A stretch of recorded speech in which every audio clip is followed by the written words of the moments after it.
বিশ্বের প্রতিটি মহাদেশে ফ্লাইট সংযোগের অন্যতম প্রধান কেন্দ্র সংযুক্ত আরব আমিরাতের দুবাই আন্তর্জাতিক বিমানবন্দর।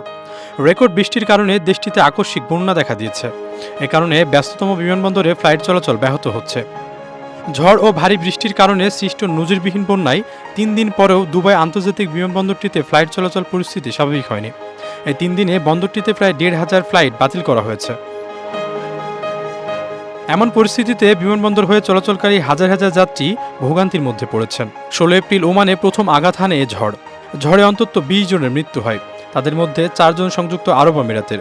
ঝড়ের প্রভাবে ভারী বৃষ্টিতে দুবাইয়ে বড় জলাবদ্ধতা দেখা দেয়। অচল হয়ে পড়ে দুবাই আন্তর্জাতিক বিমানবন্দর। বৃহস্পতিবার সীমিত আকারে বিমানবন্দরটি চালু হলেও দুবাই থেকে ইউরোপ ও আমেরিকার বিভিন্ন গন্তব্যে যাত্রীরা যাত্রা করতে পারেননি। গত ৩ দিনে দুবাই বিমানবন্দর হয়ে অনেক বাংলাদেশি যাত্রী চলাচলের কথা থাকলেও সেখান দিয়ে ফ্লাইট চলাচল বিঘ্নিত হয়ে তারা আটকা পড়েছেন।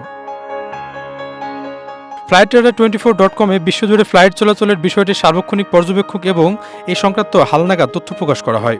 ওয়েবসাইটটিতে দেয়া হিসাব বলছে, ঝড় বৃষ্টির পর থেকে স্থানীয় সময় শুক্রবার সকাল পর্যন্ত দুবাই বিমানবন্দরে ১,৪৭৮টি ফ্লাইট বাতিল করা হয়েছে।